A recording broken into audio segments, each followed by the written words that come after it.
भगवान शिव जी की पत्नी सती ने दूसरा जन्म पार्वती के रूप में लिया था। जहाँ 9 दुर्गा दुर्गा के ही रूप है, वहीं 10 महाविद्या को काली का रूप माना जाता है। लेकिन ये सभी देवियां आदि शक्ति पार्वती के ही अनेकों रूप हैं। लेकिन इन 10 महाविद्याओं की उत्पत्ति कब और कैसे हुई, चलिए जानते हैं। इससे पहले प्लीज मेरे चैनल को लाइक एंड सब्सक्राइब करना ना भूलें, क्योंकि मैं आपके लिए ऐसे इंटरेस्टिंग वीडियोस लाती रहूंगी। विद्याओं के प्रति शिव और सती के बीच एक विवाद के कारण ही सती के पिता दक्ष प्रजापति ने शिव जी को अपमानित करने के लिए एक विशाल यज्ञ का आयोजन किया, जिसमें उन्होंने सभी देवी देवताओं को आमंत्रित किया, लेकिन शिव जी और सती को नहीं बुलाया। जब सती ने दक्ष के यज्ञ में जाना चाहा, तब शिव जी ने उन्हें वहां जाने से मना कर दिया। इस बात पर क्रोधित होकर सती ने एक बहुत ही भयानक रूप ले लिया, जो महाकाली का रूप था। इस रूप को देखकर शिव जी डर गए। वो जिस दिशा में जाते, उस दिशा में सती का एक रूप प्रकट हो जाता। उन्होंने सती से पूछा, ये सब किसके रूप हैं और कौन है? सती ने उत्तर दिया, ये सब मेरे ही 10 रूप हैं। आपके सामने खड़ी कृष्ण रंग की काली है, आपके ऊपर नीले रंग की तारा, पश्चिम में छिन्नमस्ता, बाएं भुवनेश्वरी, पीठ के पीछे बगलामुखी, पूर्व दक्षिण में धूमावती, दक्षिण पश्चिम में त्रिपुर सुंदरी, पश्चिम उत्तर में मातंगी तथा उत्तर पूर्व में षोडशी है। और मैं खुद भैरवी रूप में अभय दान देने के लिए आपके सामने खड़ी हूँ। यही 10 महाविद्या और ध्यान 10 शक्ति है। और फिर सारी महाविद्या माँ काली में ही निहित हो गई। इसलिए इन 10 महाविद्याओं को काली का रूप भी कहा गया है। कहते हैं माता ने इन शक्तियों के उपयोग से राक्षसों और दैत्यों का नाश किया था। इसी तरह शिव जी के विरोध को हराकर सती अपने पिता के यज्ञ में भाग लेने गई। वहां पहुंचने पर दक्ष ने उन्हें बहुत अपमानित किया। तब सती ने उस यज्ञ कुंड में ही अपने प्राणों की आहुति दे दी, जिससे शिव जी ने रुद्र रूप धारण कर दक्ष का यज्ञ नष्ट कर दिया और सती के शव को लेकर भटकने लगे। परिस्थिति को संभालने के लिए विष्णु ने सुदर्शन चक्र सती के शव पर चलाया। उनके शरीर के अलग अलग अंग और आभूषण जहाँ जहाँ गिरे, वो स्थान शक्तिपीठ कहलाए। कुल मिलाकर 51 शक्तिपीठ हैं। कोलकाता में स्थित काली घाट और मध्य प्रदेश में स्थित उज्जैन के गढ़कालिका मंदिर दोनों ही शक्तिपीठ हैं। तो चलिए शुरू करते हैं पहली महाविद्या महाकाली से। महाकाली के काले और विकराल रूप से स्वयं काल भी डरता है। उनका क्रोध इतना विकराल रूप ले लेता है कि संपूर्ण संसार की शक्तियां मिलकर भी उनके गुस्से पर काबू नहीं पा सकती। माँ काली की प्रतिमा को देखें तो हाथों में खप्पर, जीभ से लहू टपकता हुआ, गले में मुंडमाला लिए शिव जी के ऊपर उनका पैर होता है। उनके इस रूप के पीछे एक कहानी है, जो दैत्य रक्तबीज की है। रक्तबीज ने कठोर तपस्या कर ये वरदान लिया था कि उसके खून की एक भी बूंद धरती पर गिरेगी तो उससे एक और रक्तबीज पैदा हो जाएगा। इस वरदान के मिलते ही अपने आप को अमर मानकर उसने तीनों लोकों में हाहाकार मचाना शुरू कर दिया और तीनों लोकों के देवताओं को युद्ध के लिए ललकारा। सभी देवता अपनी पूरी शक्ति लगाकर रक्तबीज का नाश करने के लिए तत्पर थे, परंतु वे उसे मार न सके। सभी देवता मिलकर शिव और पार्वती की शरण में गए। पार्वती ने देवताओं की रक्षा के लिए महाकाली का विकराल रूप धारण कर युद्ध में प्रवेश किया। महाकाली ने राक्षसों का वध करना शुरू किया। लेकिन रक्त बीज के खून की एक भी बूंद जहाँ गिरती, वहाँ एक और रक्त बीज पैदा हो जाता। इस तरह धरती पर दानवों की संख्या बढ़ने लगी। इसके लिए माँ ने अपनी जीभ का विस्तार किया। दानवों का खून धरती के बजाय माँ की जीभ पर गिरने लगा। इसी तरह माँ लाशों का ढेर लगाती गई और उनका खून पीने लगी। इस तरह महाकाली ने रक्त बीज का नाश किया। लेकिन तब तक महाकाली का गुस्सा इतना विकराल रूप ले चुका था कि उनको शांत करना जरूरी था। सभी देवता शिव के पास गए और महाकाली को शांत करने के लिए प्रार्थना करने लगे। भगवान शिव ने उनको शांत करने का हर संभव प्रयास किया। जब वे विफल हो गए तब वे उनकी मार्ग में लेट गए। जब महाकाली के चरण भगवान शिव पर पड़े तो वे एकदम से रुक गईं और उनका क्रोध शांत हुआ। दूसरी महाविद्या है तारा, जिसकी पूजा हिंदू और बौद्ध दोनों ही धर्मों में होती है। माता तारा को तांत्रिकों की प्रमुख देवी माना जाता है, जो सिद्धि पाने के लिए तारा देवी की साधना करते हैं। शत्रुओं का नाश करने वाली, सौंदर्य और ऐश्वर्य की देवी तारा आर्थिक उन्नति और मोक्ष प्रदान करने वाली हैं। तारा देवी का प्रमुख मंदिर वेस्ट बंगाल में है, जो तारापीठ के नाम से विख्यात है, जो एक शक्ति पीठ भी है। तारापीठ में देवी सती के नेत्र गिरे थे, इसलिए इस जगह को नयनतारा भी कहा जाता है।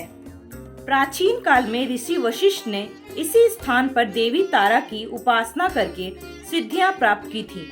धार्मिक ग्रंथों के हिसाब से माँ तारा ने चंडासुर का वध किया था, इसलिए उन्हें चंडी नाम से जानने लगे। तारापीठ में माँ की एक प्रतिमा है, जिसमें माँ भगवान शिव को अपनी गोद में लेकर स्तनपान करवा रही हैं।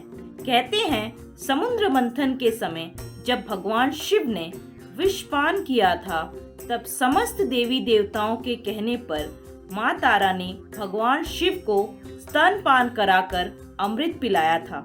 इससे भगवान शिव को विष जलन से मुक्ति मिली थी और पूरी सृष्टि की रक्षा हुई थी। तीसरी महाविद्या है त्रिपुर सुंदरी, जो अनुपम सौंदर्य, भक्तों को अभय प्रदान करने वाली, यौवन युक्त और तीनों लोकों में विराजमान है और उन्हें कई नामों से जाना जाता है। इन्हें राजराजेश्वरी, ललिता, मीनाक्षी, कामाक्षी, कामेश्वरी भी कहा जाता है। अपनी सुंदरता और मोहकता से देवासुर संग्राम में अक्षरों को वश में कर लिया था। कहते हैं कि त्रिपुर सुंदरी की आराधना करने वाले भक्तों को लौकिक और पारलौकिक शक्तियां प्राप्त होती हैं। देवी पुराण में त्रिपुर सुंदरी की बहुत सी शक्तियों के बारे में बताया गया है। ये सिर्फ तंत्र साधना के लिए नहीं, बल्कि सुंदर रूप के लिए भी विख्यात जानी जाती हैं। त्रिपुर सुंदरी के रूप में उन्होंने भांडासुर का वध किया, जो कि कामदेव के भस्म से उत्पन्न हुआ था। भगवान शंकर ने जब कामदेव को जलाया तो उसकी भस्म पड़ी रह गई थी। एक दिन बाल गणेश ने खेल खेल में उससे एक आकृति बनाई। थोड़ी ही देर में सजीव होकर उसने सुंदर कामदेव का रूप ले लिया। इसे देख गणेश जी ने उसे गले लगाया और उसे कहा कि तुम भगवान शंकर की स्तुति करो। उसने उनकी आज्ञा का पालन किया। घोर तपस्या से प्रसन्न होकर शिव जी ने उससे वर मांगने को कहा। उसने ये वर मांगा कि मैं देवता आदि किसी भी प्राणी से न मारा जाऊं। शिव ने उन्हें मुंह मांगा वर दे दिया तथा साथ ही दिव्य अस्त्र शस्त्र भी दिए। वह धीरे धीरे तीनों लोकों पर भयंकर उत्पात मचाने लगा। इंद्र के राज्य के समान ही भांडासुर ने स्वर्ग जैसे राज्य का निर्माण किया। भांडासुर ने स्वर्ग पर आक्रमण कर इंद्र और स्वर्ग को चारों ओर से घेर लिया।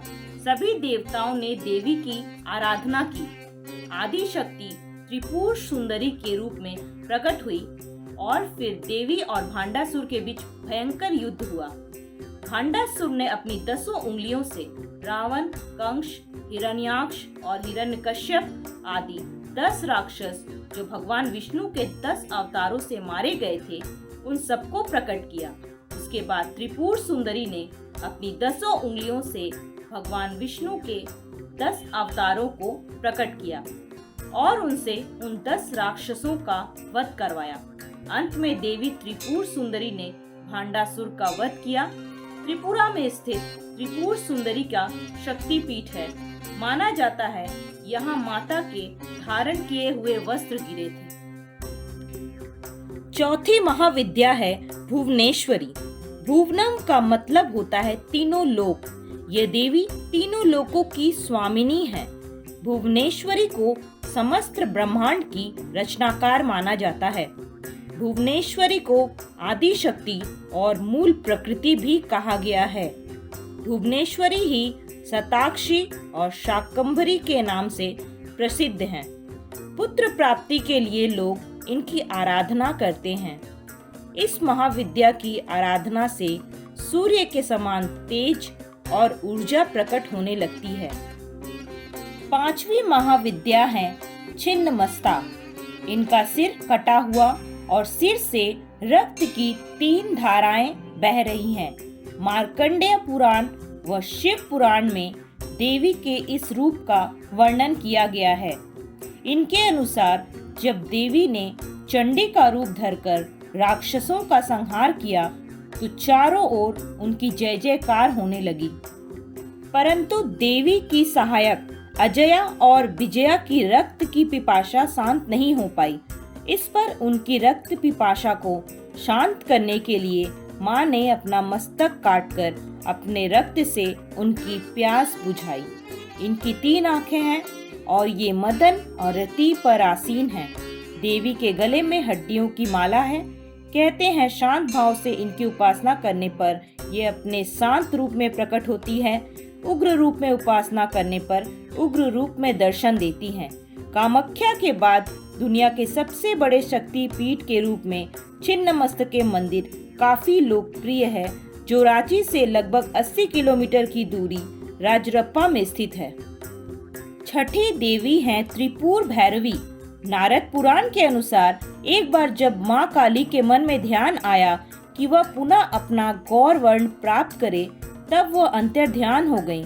शिव ने देवी को जब अपने समक्ष नहीं देखा तो वे व्याकुल होकर उन्हें ढूंढने लगे।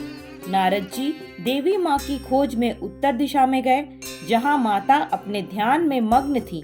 नारद जी द्वारा देवी माँ का ध्यान टूटने से माँ क्रोधित हो गईं और उसी समय माँ की दिव्य शक्ति से एक ज्वाला उत्पन्न हुई, जिसने त्रिपुर भैरवी का रूप ले लिया।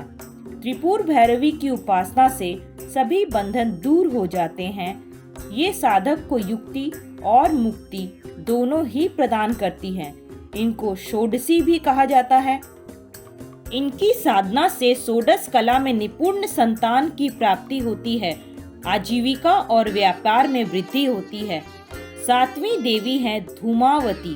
धूमावती का कोई स्वामी नहीं है, क्योंकि एक बार इन्होंने शिव जी को ही निगल लिया था, इसलिए ये विधवा माता मानी गई हैं। इनकी साधना से जीवन में निडरता और निश्चिंतता आती है। इनकी साधना से आत्म बल का विकास होता है और सिद्ध पुरुष के रूप में उस साधक की ख्याति हो जाती है। 8वीं महाविद्या है बगलामुखी। एक बार सतयुग में महाविनाश उत्पन्न करने वाला ब्रह्मांडीय तूफान उत्पन्न हुआ, जिससे संपूर्ण विश्व नष्ट होने लगा। इससे चारों ओर हाहाकार मच गया और लोग संकट में पड़ गए। संसार की रक्षा करना असंभव हो गया। इस तूफान को देखकर विष्णु जी चिंतित हो गए। तब भगवान विष्णु ने हरिद्रा सरोवर के निकट पहुंचकर कठोर तप किया।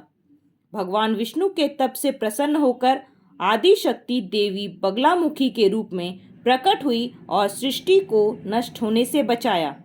बगलामुखी की साधना युद्ध में विजयी होने और शत्रुओं के नाश के लिए की जाती है।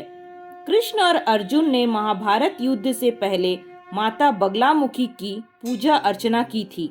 भारत में मां बगलामुखी के 3 ही प्रमुख ऐतिहासिक मंदिर माने गए हैं, जो दतिया और नलखेड़ा में और तीसरा कांगड़ा हिमाचल में है। तीनों का अपना अलग अलग महत्व है। 9वीं महाविद्या है मातंगी। मतंग शिव का नाम है। शिव की यह शक्ति असुरों को मोहित करने वाली और साधकों को अभिष्ट फल देने वाली है। गृहस्थ जीवन को श्रेष्ठ बनाने के लिए लोग इनकी पूजा करते हैं। यह श्याम वर्ण और चंद्रमा को मस्तक पर धारण करती हैं। 4 भुजाएं, 4 वेद है। माँ मातंगी वेदकों की सरस्वती है। ऐसा व्यक्ति जो मातंगी महाविद्या की सिद्धि प्राप्त करेगा, वह अपनी क्रीड़ा कौशल से या कला संगीत से दुनिया को अपने वश में कर लेगा। वशीकरण में भी यह महाविद्या कारगर होती है। 10वीं महाविद्या है कमला। कहते हैं इनकी सेवा और भक्ति से व्यक्ति सुख और समृद्धि पूर्ण रहकर शांति में जीवन बिताता है। श्वेत वर्ण के 4 हाथी सूंड में कलश लेकर माँ को स्नान करा रहे हैं। कमल पर आसीन ये देवी कमल फूल धारण किए हुए हैं। समृद्धि, धन, नारी, पुत्र आदि के लिए इनकी आराधना की जाती है। इनकी साधना करने से व्यक्ति साक्षात कुबेर के समान धनी और विद्यावान होता है। ये 10 महाविद्या ही ब्रह्मांड की सारी शक्तियों का स्रोत है। इन्हें शक्ति भी कहा जाता है। माना जाता है शक्ति के बिना देवादि शिव भी शव के समान हो जाते हैं। शिव के बिना शक्ति की पूजा अधूरी मानी जाती है। इसी तरह काली के शिव में भी 10 अवतार माने गए हैं। काली के शिव स्वामी है महाकाल, तारा के शिव स्वामी है अशोक्य, त्रिपुर सुंदरी के स्वामी है कामेश्वर, भुवनेश्वरी के त्रयंबक, त्रिपुर भैरवी के दक्षिण मूर्ति, छिन्न मस्ता के क्रोध भैरव, धूमावती के स्वामी नहीं है क्योंकि वो विधवा रूपणी है, बगलामुखी के स्वामी है मृत्युंजय, मातंगी के स्वामी है मातंग और कमला के स्वामी है विष्णु रूप और सौंदर्य के हिसाब से इन महाविद्याओं को उग्र, सौम्य और सौम्य उग्र बताया गया है। उम्मीद करती हूँ मेरी बताई हुई इन महाविद्याओं की कहानी आपको जरूर पसंद आई होगी। नमस्कार।